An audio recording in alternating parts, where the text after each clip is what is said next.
سنن نسائی میں حدیث ہے کہ میرے بعد 12 خلفاء ہوں گے. تو علماء دیوبند کا 12 اماموں کے متعلق کیا خلیفہ ہے جب ان کے بارے, یہ جو 12 خلیفہ ہے نا وہ والے خلیفہ نہیں ہیں جن کو شیعہ لوگ اپنے خلیفہ کہتے ہیں, سمجھتے ہو؟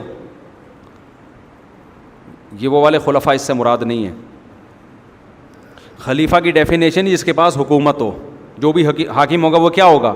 تو 12 جو بھی حاکم امت مسلمہ میں آئے ہیں خلفائے راشدین اور ان کے بعد, وہ سارے اس میں شامل ہیں. غیر مسلم کا سوال یہ ایسا ہی ہے جیسے ایک صاحب نے میں نے ایک صاحب سے کہا کہ بھائی آپ پرانے زمانے میں نا 10-12 سال ہو گئے, میں نے کہا آپ سگنل پہ رکا کرو, وہ سگنل پہ رکتے نہیں تھے. تو کہنے لگے میں نہیں مانتا اس حکومت کو. میں نے کہا اللہ نے حکومت کی اطاعت کا حکم دیا نا ہمیں, انتظامی چیزوں میں اللہ نے حکم دیا کہ اولی الامر کو فالو کرو, تو حکومت کو آپ کو فالو. کہہ رہے وہ جائز حکومت ہے, میں ناجائز حکومت کو نہیں مانتا. میں نے کہا دیکھو حاکم کی ڈیفینیشن کیا ہے, جس کے پاس پاور ہو. اس کا نیک اور برا ہونا ایک الگ کہانی ہے.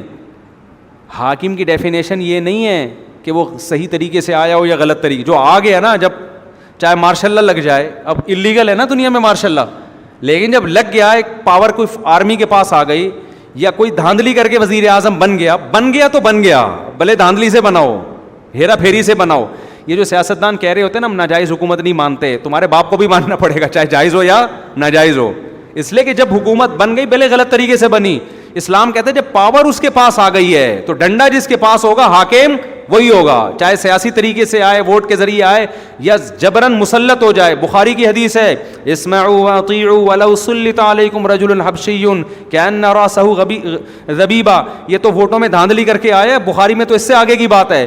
فرمایا حبشی غلام جس کا سر پچکا ہوا ہو نا, یعنی پرسنالٹی نہیں ہے, کہیں سے لگتا ہی نہیں کہ یہ ہمارا حاکم بن سکتا ہے, اور وہ دھاندلی کر کے نہیں, جبرن لوگوں کا قتل کر کے لڑ کے بالکل ظلمن جب مسلط ہو کے حاکم بن گیا, تختہ اقتدار اس نے اپنے ہاتھ میں لے لیا, اقتدار ہاتھ میں لیا, نبی نے فرمایا اس کو تم نے کیا کرنا ہے, فالو کرنا ہے.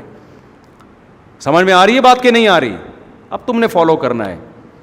تو اسلام نے ایسا حکم دیا کیوں؟ اس لیے حکم دیا کہ بھائی جو بن گیا ہے اب انتشار پیدا نہ کرو. اسلام اجتماعیت کو پسند کرتا ہے کہ اجتماعیت برقرار رکھنے کے لیے نااہل کو بھی برداشت کیا جائے گا. مرکز دین و ایمان, مرکز دین و ایمان, مرکز دین و ایمان, مرکز دین و ایمان.